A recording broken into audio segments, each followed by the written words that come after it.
धनंजय मुंडे यांचा खास माणूस असलेल्या वाल्मिक कराडवरती मान्य न्यायालयानं आज आरोप निश्चिती केलेली आहे.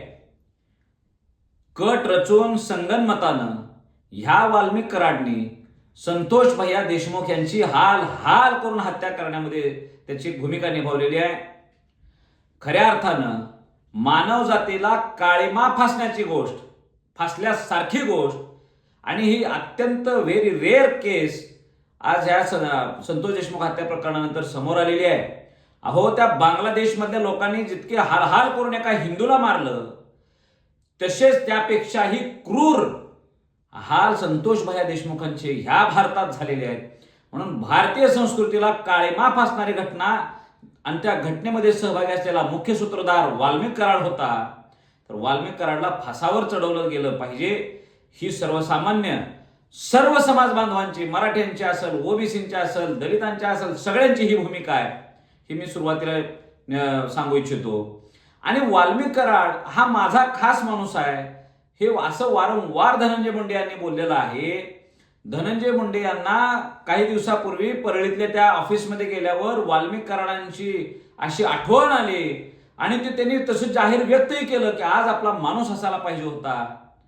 मला एक सांगा, म्हणजे याचा अर्थ वाल्मिक कराड हा धनंजय मुंडे यांच्याच इशाऱ्यावरनं सगळ्या गोष्टी करत होता, ही गोष्ट सिद्ध व्हायला लागलेली आहे.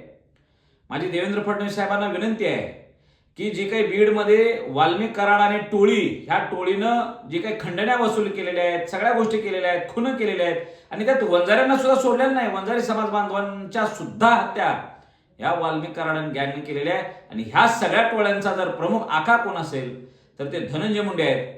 आणि धनंजय मुंडे यांच्या आमदारकीचा राजीनामा झालाच पाहिजे, अशी विनंती मी सकल मराठा समाजाच्या वतीनं करतोय.